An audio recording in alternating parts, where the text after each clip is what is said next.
The season opens with the release of old friends who have been in prison for a long time.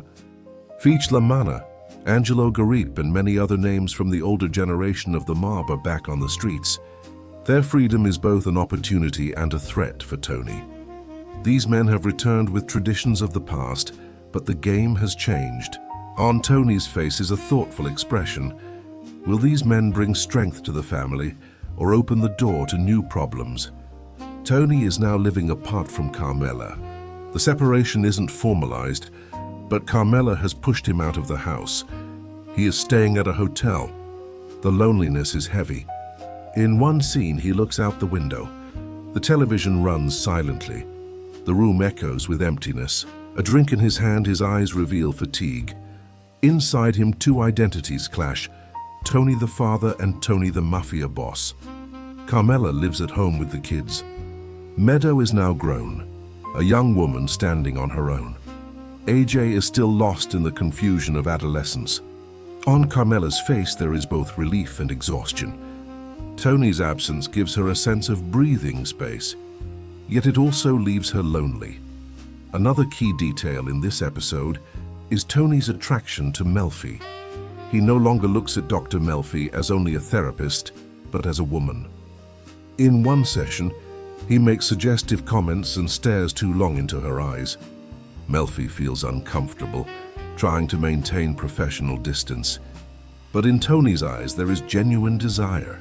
This is a reflection of his loneliness and his detachment from Carmela. Feech La Mana's return is striking. When he steps out of prison and meets Tony, he is still old school. Honor, loyalty, old codes. But Tony is more pragmatic now. The generational gap between them is immediately felt. Feech struggles to adapt to Tony's new order. This will soon spell trouble. Though Carmela is separated from Tony, their ties are not cut because the children remain their shared responsibility. In one scene, Tony comes home to spend time with AJ, trying to help him with school issues. Carmela watches, her expression conflicted.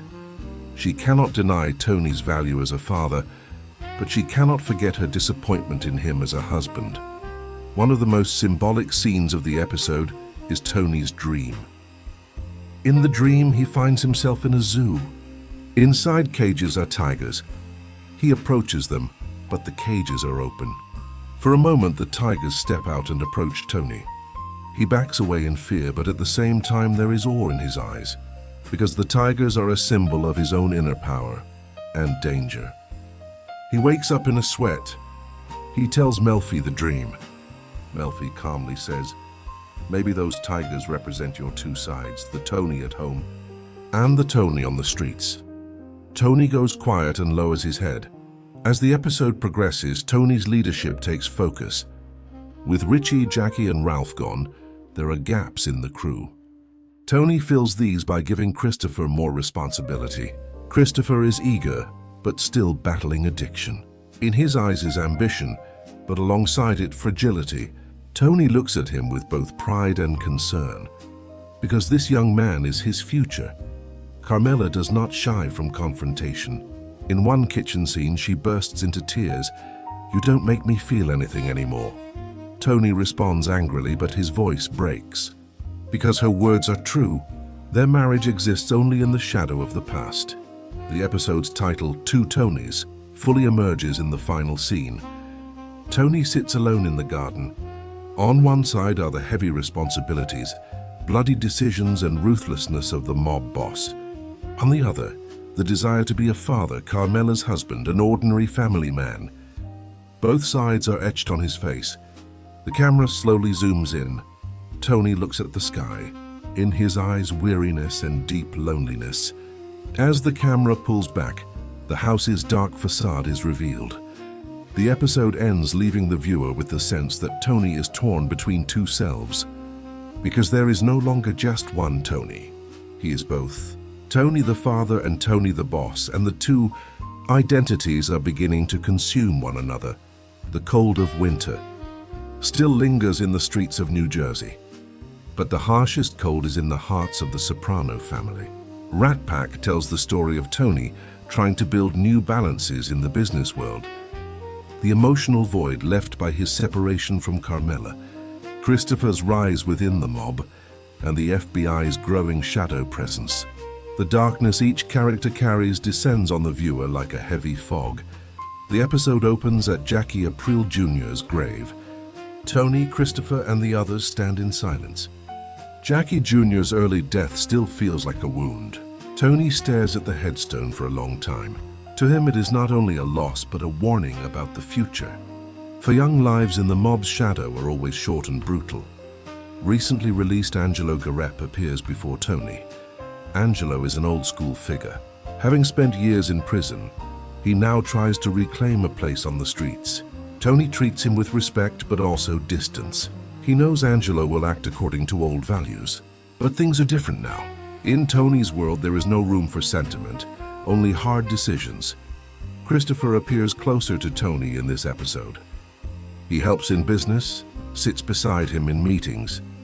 Tony sees potential in him, but also knows his weakness for drugs. In one scene, Christopher comes to Tony's office. Tony fixes his eyes on him and says sternly, "Don't disappoint me." Christopher lowers his head. He knows he lives in Tony's shadow. Carmela continues her separate life. At home, she sits in the kitchen, reading a book, watching TV silently. The children are in their own worlds. A restless look crosses her face. Without Tony, the house feels quieter, emptier. Yet the emptiness also grants her the freedom she long yearned for. Still, at night, she cannot hold back tears. Tony's absence brings not only anger, but also longing. The FBI becomes more visible here. Suspicions arise that some of Tony's people may be informants. The title Rat Pack comes from this. Rats, snitches. In a meeting with Silvio and Paulie, Tony's face burns with anger. If someone on the inside is talking, they'll pay the price. Silence falls, because the threat is aimed not only outward, but at the men sitting at the table. Adriana stands at the center of the story. The FBI increases its pressure on her. In her meetings with Deborah, Adriana is trapped in fear. She is torn between her love for Christopher and the FBI's grip. In one scene, Deborah says to her, "Either you help us or you disappear." Adriana breaks down in tears. Her silent scream is one of the heaviest moments of the episode. Tony tries to reconnect with Carmela. In one scene, he comes home, finding her in the kitchen. They exchange a few words. Carmela is cold. Tony tries to smile, but the smile is fake. Their bond has been damaged beyond repair. In Carmela's eyes, there is only fatigue. When Tony leaves, his face holds a bitter look. Feech Lamanna steps into focus again. Fresh out of prison, he tries to insert himself into the business. But his harshness and old rules clash with Tony's order. In one scene, Feech rudely gives Christopher orders. Christopher stays silent, but anger flickers in his eyes. It is a symbol of the generational conflict. Paulie's loyalty is once again questioned. Tony looks at him with suspicion. Paulie's contacts with Johnny Sack are not forgotten. Tony says nothing directly, but the coldness in his eyes shows their trust is fractured. One of the most striking moments is the silence in Tony's house. Alone, not in the hotel room this time, but in his own home, he sits with a drink in his hand. The TV hums softly, but on his face is loneliness. He is estranged from his family and losing trust in his crew. For him, silence is heavier than anything else. The final scene closes with Adriana and Christopher. Adriana, in tears, clings to him. "I don't want to lose you." Christopher holds her, but his face shows exhaustion. He too is battling his addiction. They hold each other, but the world around them grows increasingly fragile. The camera slowly pulls back. The house is silent, dark. The episode title appears, Rat Pack, because this episode is about walking the thin line between loyalty and betrayal. Junior's mental health has now begun to deteriorate badly. The shadows of Alzheimer's are clearly felt in his behavior. One morning, he leaves the house and wanders the streets without knowing where he is going. He asks strangers questions. Where's Johnny? This Johnny is actually Johnny Boy Soprano, Tony's father, who has been dead for years. Junior confuses the past and the present. As he wanders like a lost old man in the streets, the sight of a once feared mob boss reduced to this state becomes a painful irony for the audience. Tony hears the news. When he learns that his uncle has gone missing, he becomes angry. But that anger is really a mask for helplessness, because Tony finds it hard to accept that Junior is losing his mind. For him, Junior is both an enemy and a family elder. This contradiction burns inside Tony. When Junior is found, Tony looks at his face. In his uncle's eyes, there is only emptiness. Tony goes quiet because what he sees feels like a reflection of his own future. Power inevitably fades with time. Paulie and Christopher's scenes take center stage in this episode. They go out together to collect payments, but Paulie's greed and harshness test Christopher's patience. A small argument in a store quickly escalates into a fight. Paulie, as always, chooses brute force. Christopher fumes but backs down. The growing tension between them is a sign of the cracks slowly forming within Tony's crew. Tony remains cold and distant with Carmela. Though they live separately, their bond continues through the children. There is still resentment on Carmela's face. When Tony comes to the house, Carmela speaks to him briefly and with distance. Meadow is independent in her own world, while AJ remains messy and troubled. Looking at Tony, Carmela says wearily, "At least try to look decent in front of the kids." Tony stays silent. He cannot deny the truth of her words. Adriana continues meeting with Deborah. The FBI's pressure grows heavier. Adriana is torn apart between her love for Christopher and her own fears. Her face always carries unease. Christopher's addiction and rage only worsen her burden. In these scenes, Adriana's fragility is deeply felt. Scenes of Tony's leadership are harsh in this episode. His tension with Johnny Sack continues. The balance of power between New York and New Jersey weighs heavily on Tony's shoulders. At meetings, his expression is stern. Silvio and Paulie stand by his side, but unrest within the crew challenges Tony's authority. One of the most dramatic moments is Junior's disappearance once again. He leaves the house, wanders the streets, approaches strangers. Police find him in a grocery store. When Tony arrives at the station, he sees his uncle sitting there. In Junior's eyes is the expression of a lost child. Tony's face is hard, but in his eyes there is the pain of watching an old man's downfall. For Tony, Junior's state is both shame and sorrow.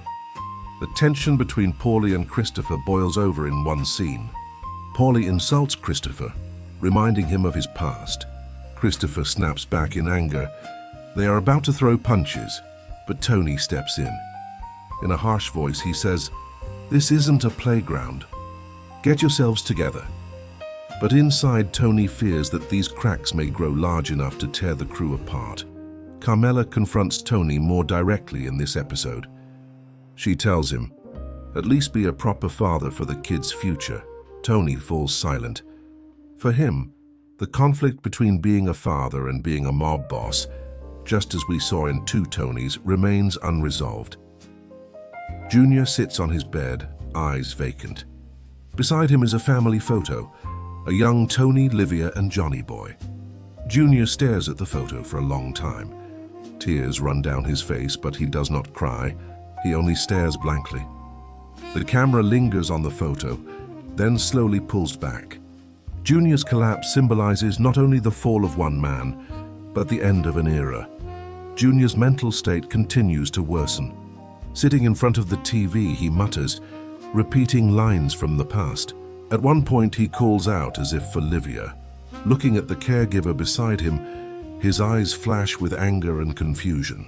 This is a picture Tony finds unbearable, because his uncle, once a feared mob boss, has now turned into an old man lost in the shadows of memory. When Tony visits him, he only stares silently. In Junior's eyes, there is nothing but emptiness. On Tony's face, there is not anger, but grief. The rift between Carmela and Tony becomes even more visible. Carmela is now trying to build her own life. At home, she is quiet, but everything she does is with her children's future in mind. Meadow is carving out her own path. while AJ remains irresponsible. On the phone with Tony, Carmela's face is stern. "You left us alone," she says. Tony says nothing, but her words echo inside him.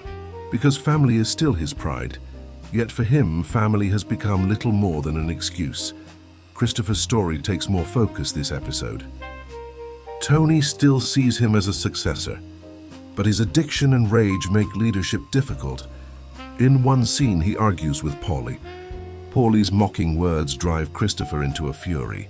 They nearly come to blows, but the crew pulls them apart. When Tony hears about it, he grows furious. He slams his fist on the table. Family doesn't fight. But deep down, he knows the truth. This family is slowly unraveling. In this episode, Tony's leadership is also tested in his dealings with New York. Johnny Sack questions his authority. In their meetings, Tony wears a cold expression, intimidating the men across from him with his stern gaze. But Johnny Sack's words carry subtle threats. Tony hears them, smokes his cigar and stays silent. For him, sometimes silence is the greatest show of power. But silence is also the sign of a growing storm within. Adriana becomes even more trapped in her FBI dealings. Deborah asks new questions, pressing her to reveal Christopher's work. Adriana breaks down in tears. Her love for Christopher keeps her tied to Tony's world, but the FBI's pressure slowly turns her into a rat. In this episode, Adriana's face is always filled with fear. That night, she cannot sleep beside Christopher, staring at the ceiling instead. Tony's inner collapse also appears in his dreams. In one dream, he walks alone in a large house. Doors slam shut one by one, rooms go empty. Only his footsteps echo. This dream symbolizes his fear of losing both his family and his crew.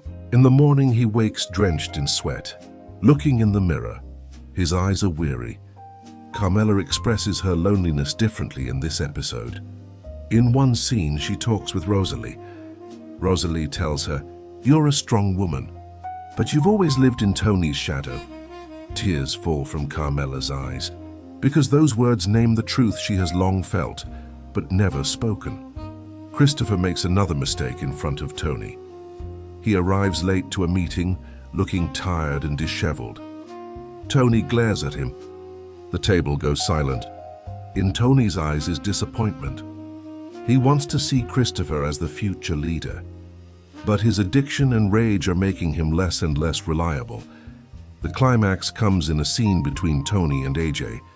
AJ has once again gotten into trouble at school, sent home for misbehavior. Carmela angrily calls Tony. He comes home, sits across from AJ. "Who's your father?" he demands.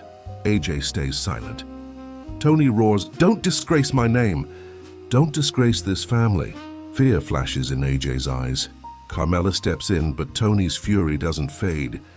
This scene is truly a reflection of Tony's own helplessness, because what he sees in his son's eyes is nothing less than a mirror of his own weakness.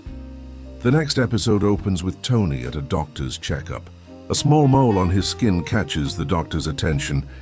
In a calm voice, the doctor says, "The edges are irregular, we need to do a biopsy."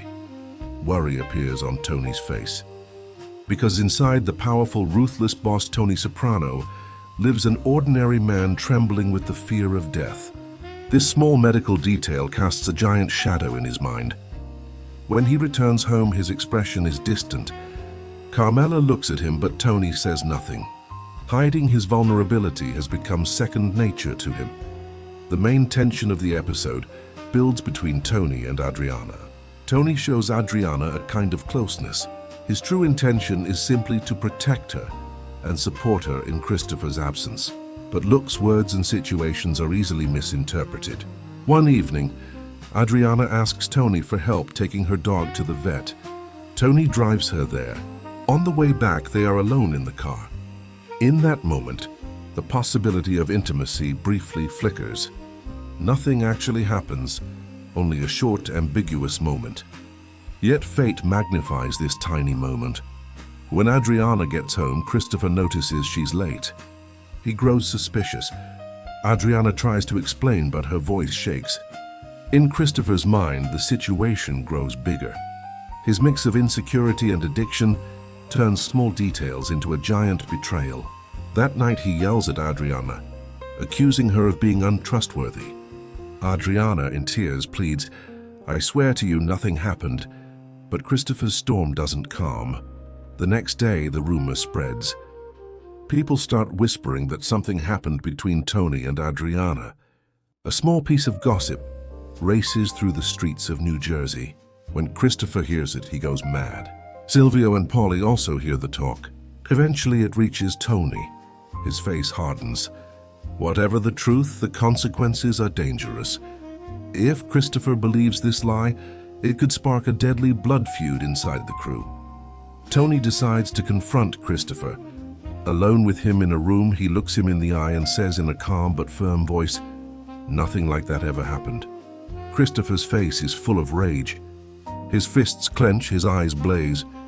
But the determination in Tony's gaze, the weight in his words hold him back. Still, the doubt never completely leaves Christopher's heart. His respect for Tony clashes with his love for Adriana.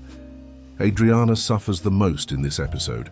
Already under FBI pressure, now she also bears Christopher's anger and the weight of rumors about Tony. In one scene, she looks into the bathroom mirror, tears streaming down her face. "I can't take this life anymore," she whispers. Her fragility deepens the emotional weight of the episode. For Tony, the rumor isn't just a family matter. It's also about leadership. In the crew's eyes, his authority must be untouchable. If people think he looked at his nephew's fiancée the wrong way, it could destroy his personal and professional reputation. He must crush the rumor quickly. One evening, Tony takes Christopher on a long car ride. The atmosphere is tense. The car is silent. Only the engine hum is heard. Tony speaks slowly. "If you keep doubting me, this family is finished." Christopher stares ahead, silent. After a while, tears fall from his eyes. "She's everything to me, Tony." Tony takes a deep breath. "She's by your side. But if you don't trust me, your end will come too." The conversation reshapes their bond. It doesn't fully heal it, but it creates at least a temporary truce. Paulie and Silvio discuss the rumor among themselves. Paulie laughs mockingly, but there is worry in Silvio's eyes. He knows that if the bond between Tony and Christopher breaks, it could be deadly for the family. Carmela briefly appears with Tony in one scene. She never hears the rumor, but she senses his tension. She gives him a cold look. Tony says nothing. In Carmela's eyes, he has been unfaithful for years. One more rumor makes no difference. Later, Carmela is alone at home. Books, class notes, and magazines lie scattered on the dining table. After the separation, she is determined to learn how to stand on her own feet. She considers returning to college, taking new classes. This is not only an academic step, but also her attempt to rebuild her own life. For years she lived in Tony's shadow, enduring his infidelity, anger, and control. Now she wants a path of her own. In one scene, Carmela speaks with a school counselor. The counselor suggests an English literature course. Carmela, her face both nervous and hopeful, accepts.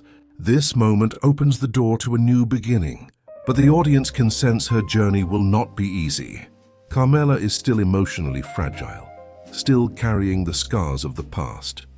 One of the new characters Carmela meets in her classes is her teacher, Robert Vegler. Vegler is intellectual, kind, and understanding. While speaking with him, Carmela feels a closeness she hasn't felt in a long time.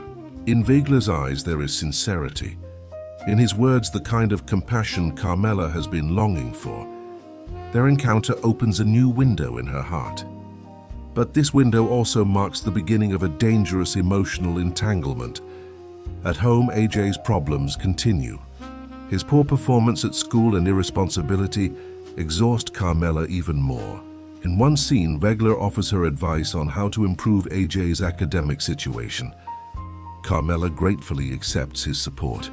But this help soon pushes their relationship beyond professional boundaries. One evening, Vegler invites Carmela to dinner.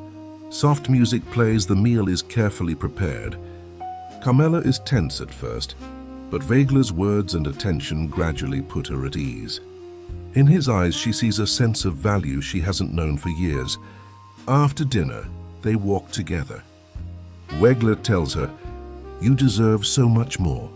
Tears appear in Carmela's eyes, because this is something Tony has never told her. In that moment, intimacy begins between them. But in Carmela's heart, Tony's shadow still lingers. The years she shared with him weigh heavy on her mind. What she feels with Vegla comforts her, but also fills her with guilt. In one scene, Carmela sits alone in bed at night, holding a copy of Eloise, her expression torn between the shadow of the past and the present moment. Tony does not directly appear in Carmela's new life in this episode, but his presence never leaves her mind. In one scene, Carmela sees Tony in the yard, briefly visiting to see the children. She looks at him, her face a mix of anger and longing. For her, Tony remains an unerasable figure. She is torn between Vegla's tenderness and Tony's absence. Adriana also has short but important scenes. The FBI's pressure continues. Deborah questions her more harshly. Adriana breaks down in tears. "I can't stand it anymore." Her story runs parallel to Carmela's. Both are women trapped in the shadows of men. But their escape routes are very different. Carmela and Vegla's relationship becomes increasingly intimate. They meet more often under the pretext of classes. Vegla touches Carmela's loneliness. One evening they kiss.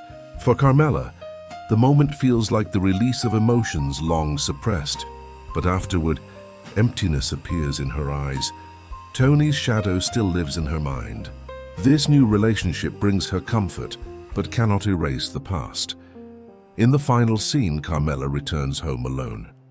Her closeness with Vegla excites her, but also frightens her.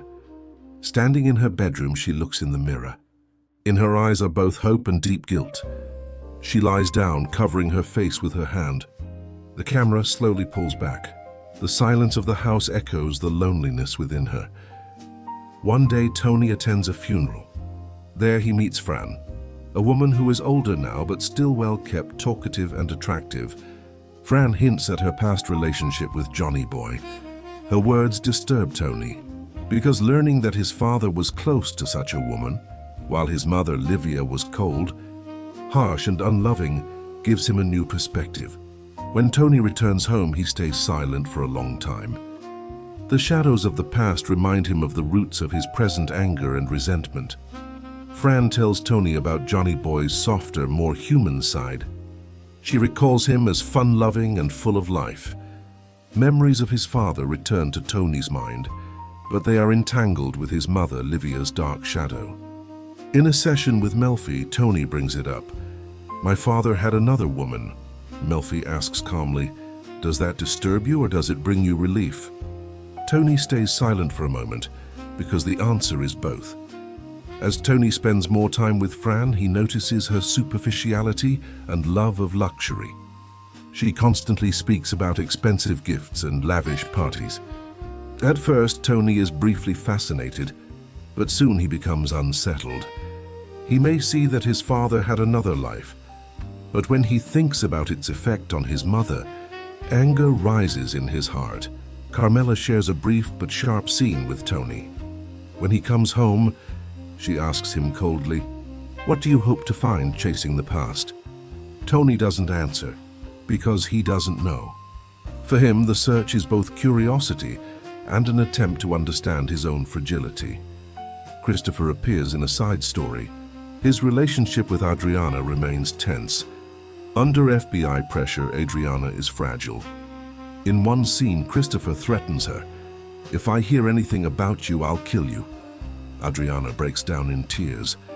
These moments deepen her sense of entrapment. Paulie mentions Fran to Tony, recalling her past ties to the crew, but Paulie's tone carries slight contempt.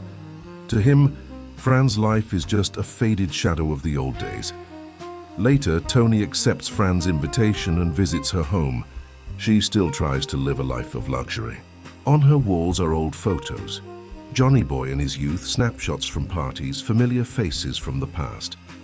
Tony stares at them, his expression distant. In his eyes are both longing and rage, because these pictures remind him of his lost childhood and broken family bonds. In another session, Tony questions Livia's life. "My mother was always cruel. Maybe it's no surprise my father went to someone else," Melfi responds. "Or maybe your mother's cruelty was the result of your father's infidelity."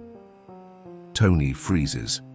This possibility opens a connection he had never considered. Perhaps Livia's bitterness was not only her nature, but the pain of being betrayed for years. The realization leaves a bitter echo in Tony's heart. Meanwhile, Carmela struggles with her loneliness. Meadow is at college, AJ distracted with his own issues. At home, Carmela sits reading, her face marked by unease. The wounds from Tony still weigh heavily on her. One of the episode's dramatic moments comes when Fran asks Tony for financial help. She recalls the expensive gifts Johnny Boy gave her and expects support. Tony grows tense but eventually hands her money. His eyes show disgust, because for Fran, Johnny Boy's love seems to have meant nothing more than money. When Tony returns home, his face is filled with rage. He tells Carmela nothing, but the growing bitterness is clear in his eyes. Meanwhile, Carmela prepares a big birthday party for her father, Hugh. Tables are set, lights strung, the garden turned festive. Yet her face shows not joy but tension. The party is more than a family gathering. It is a reminder of her life apart from Tony, but still under his shadow. At first, Tony refuses to attend. His coldness with Carmela still lingers, but for the children's sake and to maintain the appearance of family, he agrees. That evening, all eyes are on him when he arrives. Carmela greets him with distance. Tony nods to the guests, but his eyes keep seeking Carmela. Because beneath the crowd, the night is about one thing: the distance between him and his wife. Hugh is joyful, surrounded by grandchildren and family, but his wife Mary is cold toward Tony. She remembers what Tony has done to Carmela, and her glances are filled with disapproval. As the night goes on, the party grows louder: food, laughter, chatter. But under the noise lies tension. Tony and Carmela sit at the same table, yet their silence is louder than anything else. At one point, Tony leans toward her and whispers something. For a brief moment, Carmela smiles, but her expression quickly hardens. Her anger is still alive. One of the most striking scenes is the Marco Polo game in the garden. Children play around the pool and Tony joins them. Eyes closed, he calls Marco. The kids shout back, "Polo!" For the first time in a long while, Tony looks relaxed, even joyful. Carmela watches from a distance. In her eyes are both longing and pain, because in that moment she remembers how warm and playful Tony can be with the children, but never with her. Later, Carmela and Tony share a brief closeness. Alone in the garden, Tony asks, "Didn't it feel good to see us like that?" Carmela looks away. "Things aren't that simple, Tony." A sadness crosses his face. He realizes he wants to win her back. But words are not enough. The wounds are still raw. Christopher appears briefly again. His struggles with Adriana remain unresolved. Under FBI pressure and his addiction, their relationship mirrors Tony and Carmela's, together yet alone. Among the guests, Tony's presence sparks whispers. Hugh feels pride in his powerful son-in-law, but the women in the family do not forget what he has done to Carmela. In the kitchen, Mary tells Rosalie, "My daughter deserves so much better." Rosalie quietly nods. The moment shows how everyone around Carmela wants her to leave Tony, yet emotionally, she is still bound to him. As the night wears on, drinking and laughter grow. Tony spends time with the kids, nephews, and young cousins. For a brief moment, everyone sees only Dad Tony. From afar, Carmela watches, tears mixing with a faint smile. She wants to believe there is love inside him, but reality is harsher. Outside of moments like these, Tony's heart is locked. The final scene closes with Tony and Carmela alone. After the party, Carmela gathers the tables in the garden. Tony quietly joins her, helping in silence. For a brief moment, they work side by side. A fragile bond flickers in the silence. Tony looks at her and says, "We could still be us." Carmela turns away, answering in a tired voice, "I don't know, Tony." The camera lingers on her face, filled with both longing and resolve, because her heart is still tied to him, but her mind knows this bond can bring nothing but pain. The camera slowly pulls back. The empty garden, the extinguished lights, the silent house come into view.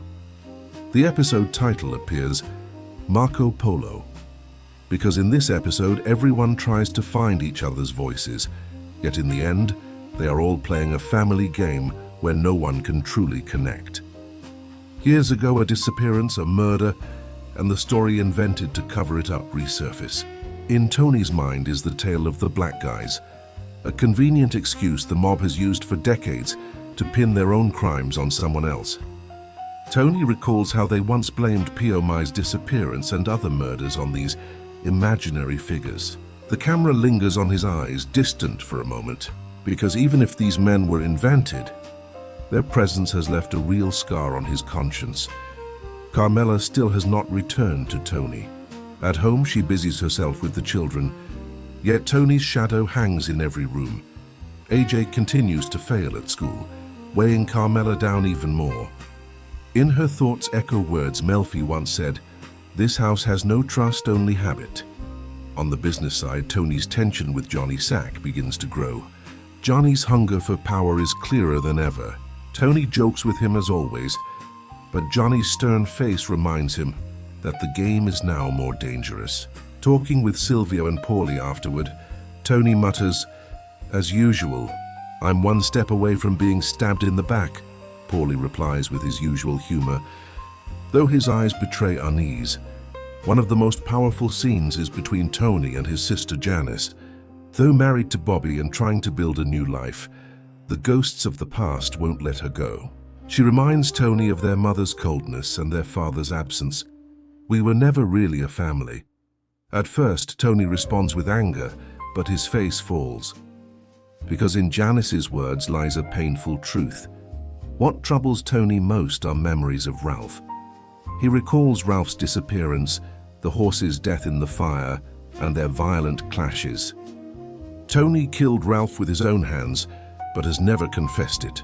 Instead, he too buried it under the myth of unidentified black men. In this episode, Ralph's face haunts him in fleeting visions, a reminder of guilt he cannot shake. In therapy with Melfi, Tony circles the topic, but doesn't fully reveal it. "I did something terrible to someone in the past," he admits. Melfi encourages him. "Sometimes the only way to ease your conscience is to speak the truth." Anger flashes in Tony's eyes. Confession to him means not just danger in the therapy room, but death in the real world. Still, her words echo in his mind. Meanwhile, Adriana suffocates under mounting FBI pressure. Deborah's questions become sharper, probing her relationship with Christopher. In tears, Adriana whispers, "I can't do this anymore." Her storyline mirrors Tony's, both crushed under the weight of their secrets. One night, Tony sits alone at home. In the yard, he smokes, staring into the dark. The ghosts gather. Ralph's face, the flames that killed Pio Mai, his mother's cold voice, Johnny Sack's threatening stare. They choke his thoughts. The camera lingers on him, because here is guilt and rage in its rawest form. Sitting in his car later, Tony looks into the rearview mirror. For a brief second, he doesn't see himself. He sees his father's face. Startled, he blinks and it's gone. But the moment is clear. He is doomed to repeat his father's fate. Another day, Tony admits to Melfi that even the smallest things fill him with rage, leaving him like a bomb ready to explode. Melfi gently asks, "Is all this anger really about what's happening outside, or is it about the wounds you carry inside?" Tony averts his eyes, silent, because he knows the answer lies within. The past surfaces again when the burial site of an old victim must be moved, because the ground is no longer safe. The job falls to Christopher and Tony Blundetto. The title Cold Cuts comes from here. Bloody pieces of the past, cold meat beneath the earth unearthed once again. The rhythm of the episode is set in the woods. Christopher and Blundetto dig, sweating, their shovels thudding in the silence. The deeper they dig, the more decay appears. Christopher curses in disgust. Blundetto questions the necessity. After all these years, why are we still doing this? Christopher glares, because the past is never buried. The line defines the entire episode. As the two work, tension grows. Christopher bristles at Blundetto's jokes. Blundetto dismisses Christopher's seriousness. While hauling the body, they nearly fight but finish the task. The reburial is long, heavy, suffocating. The camera stays on the piling dirt because it is not just a body being buried, it is reckoning with the past. Back in New Jersey, Tony clashes with Paulie. Paulie questions his decisions with subtle defiance. At Satrial's, Tony slams his fist on the table. If you ever betray me, remember what we've buried before. It is both threat and echo of Christopher and Blundetto's work in the woods. Carmela calls Tony. AJ's school failures continue. Frustrated, she complains. Tony dismisses it. It's adolescence. Her anger grows because Tony's distance from the family keeps carving new wounds. Janice and Bobby have their own scenes at home. During dinner, Janice recalls Tony's years of insults, her eyes flashing with rage. He always made me feel small, she says. Anger in this family is inherited like a legacy. After the burial, Christopher and Blundetto drive back. Their tension boils over. Christopher mocks him. You just got out of prison. You don't understand anything. Blundetto laughs bitterly. Maybe none of this means anything anymore. Christopher lights a cigarette, eyes dark with both fury and sorrow. Deep down, he wonders the same.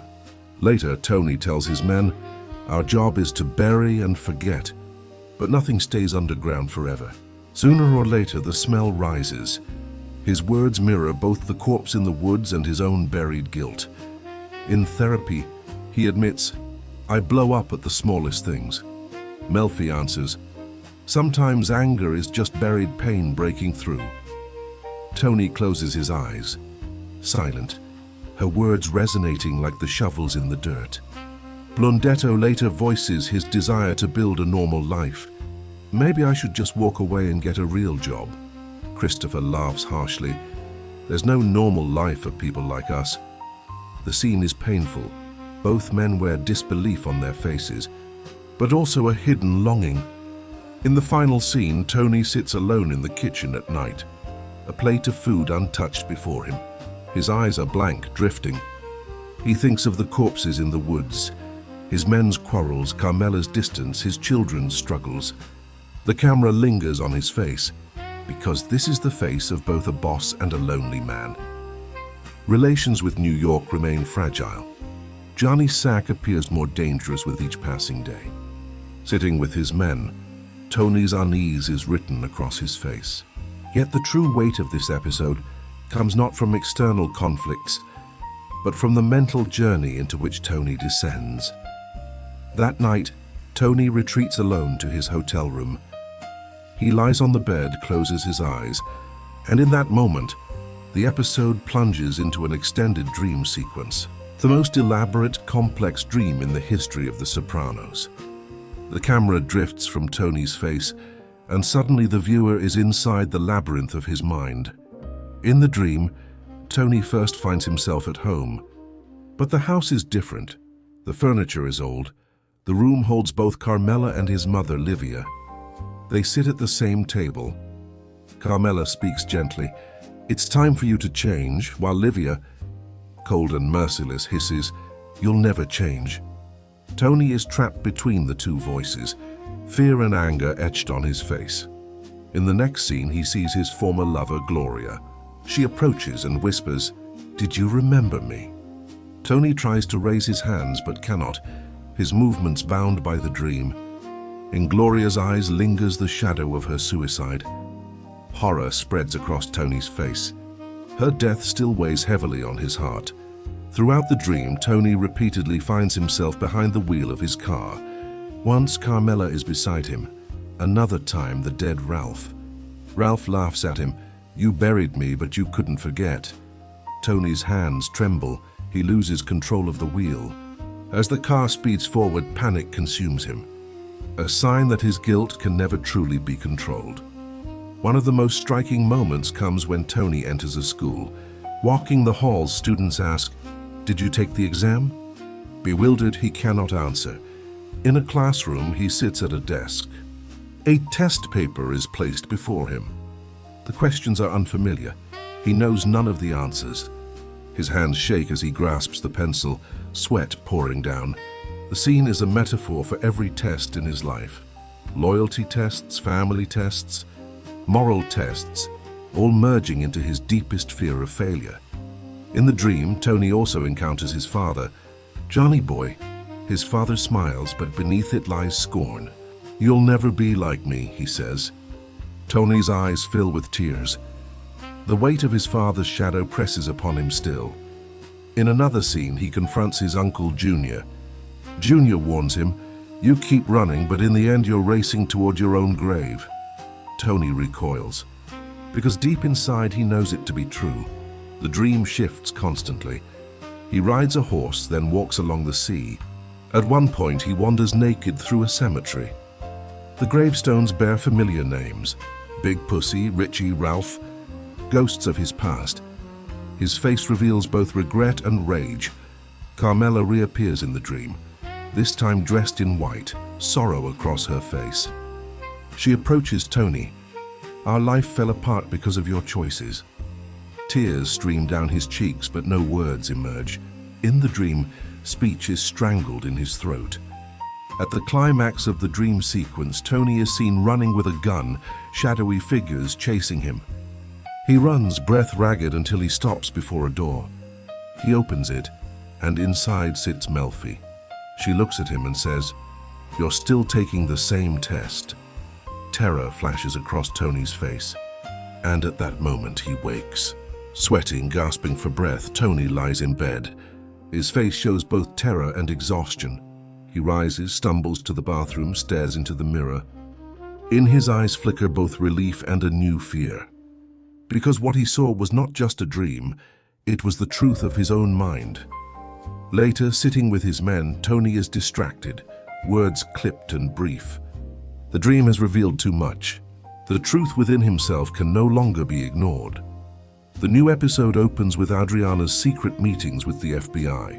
Deborah, cold-faced and unyielding, presses her. Time is running out. "We need more information." Fear floods Adriana's expression. Her hands tremble, her voice falters. "I can't do this anymore." But there is no escape. The FBI's net has closed in around her. When Adriana returns home, she finds Christopher waiting. He is dazed, angry, and fragile under the haze of drugs. Adriana approaches him. "There's something I need to tell you." Her eyes fill with tears. Christopher first mocks her, then grows serious. Adriana summons all her courage and confesses. She has been forced to cooperate with the FBI, meeting with them for months. The room falls silent. Christopher's face goes blank. His eyes shift from shock to fury, then to a grief too deep for words. He stands pacing the room, breathless. Adriana falls to her knees, reaching out. "I never betrayed you. They forced me." Tears stream down her face. Christopher remains silent for a long moment, his heart breaking. On one side, the love of his life. On the other, the family he owes his loyalty to. He cannot hold both. At last, Christopher goes to Tony and tells him everything. Tony listens carefully, his face not furious but cold and solemn. To Tony, Adriana is no longer a woman. She is a risk, a threat. Tony embraces Christopher, whispering in his ear, "None of this is your fault." But those words are in truth Adriana's death sentence. The next day, Silvio arrives to pick Adriana up. At first, she suspects nothing. With a warm tone, Silvio says, "Tony wants to talk to you." Adriana gets into the car, her eyes flickering with both fear and hope. Along the ride, she tries to speak, but Silvio remains silent, his eyes fixed on the road. Adriana's hands tremble on her lap, her eyes filling with tears. The audience knows in that moment her fate is sealed. Silvio drives deep into the woods. With each mile, Adriana's fear grows. Finally, the car stops. Adriana panics, opens the door and tries to flee. Her footsteps echo through the forest silence. But Silvio catches up. The camera pulls back to a wide shot. No dialogue is heard. Only the chirping of birds and Adriana's scream. Then silence, eternal silence. Adriana is gone. One of the Sopranos' most tragic moments has come to pass. Meanwhile, Tony maintains his position at the head of the family with strength, but his face carries a heavy shadow. He shares a brief scene with Carmela. She raises the possibility of reconciliation. Tony listens quietly, a flicker of hope in his eyes, but the hope is dim, clouded by Adriana's death. Christopher, after Adriana's disappearance, sinks into a hollow despair. Tony tells him everything is fine, but Christopher's eyes are weary and broken. In one scene, he sits alone in his car, lighting a cigarette. Tears roll down his cheeks. Adriana's absence has carved a wound into his heart that will never fully heal. The final scene is between Tony and Carmela. In the garden, Carmela looks at him. Is there still a chance for us? Tony leans toward her, love and weariness mingling in his eyes. Carmela's face softens with sorrowful hope. It seems like a fragile light against the darkness of the episode. But the audience knows even this light will soon be swallowed by the dark. After Adriana's disappearance, Christopher looks strong on the outside, but inside he is shattered. In front of Tony he is silent, though his eyes reveal the pain. Tony gazes at him with cold determination. Life goes on. Christopher lowers his head. Adriana's absence has been sealed by his silence, a silence that will haunt him for the rest of his life. Meanwhile, the Tony Blundetto situation escalates. Blundetto, Tony's cousin, had wanted to start a new life after prison, but he couldn't stay away from the business. Killing a New York boss has lit the fuse for war. Johnny Sack demands vengeance. After Carmine's death, the New York side has grown even more fragile. Johnny tells Tony to hand over his cousin. Tony's face hardens. He is torn between family loyalty and leadership duty. Tony Blundetto lives in hiding, restless and fearful. His eyes carry exhaustion, his soul regret.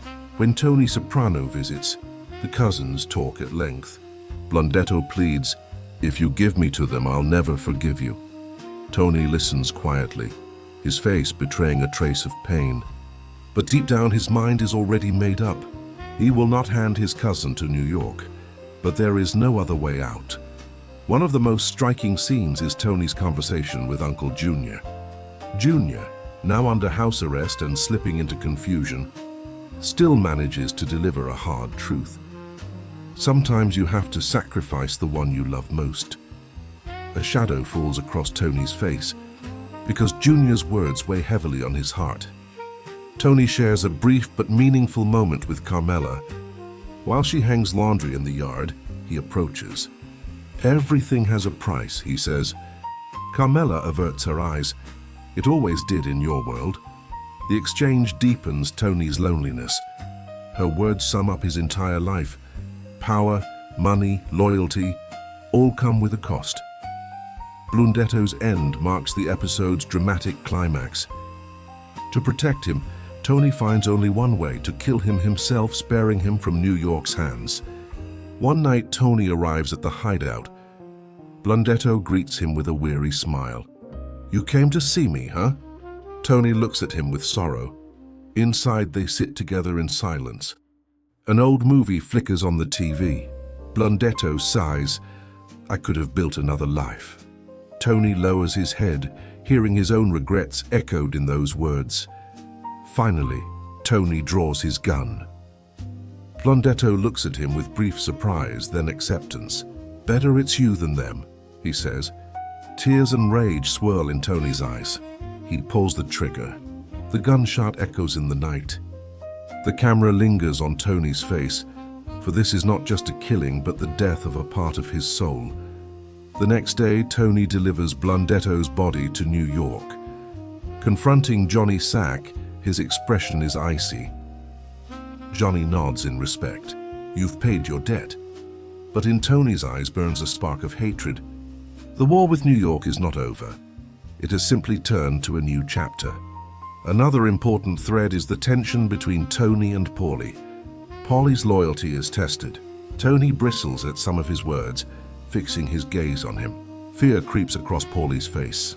No one ever knows when Tony's fury will explode. This scene exposes the fragility within the crew. Christopher, crushed by Adriana's loss, sinks deeper into alcohol and drugs. In one scene, he sits alone in his car, a bottle in his hand, his eyes lost in emptiness. His face is carved with unbearable pain. It is the slow unraveling of his character. The final scene takes place at Tony's home. Alone in the backyard, he smokes under the cool night air. His eyes drift into the distance. Blundetto's death, Adriana's disappearance, the endless tension with New York, they all weigh heavily on his mind. The camera slowly closes in on his face. There is both triumph and profound loneliness in his eyes. Because in Tony's world, even victory is bought with loss.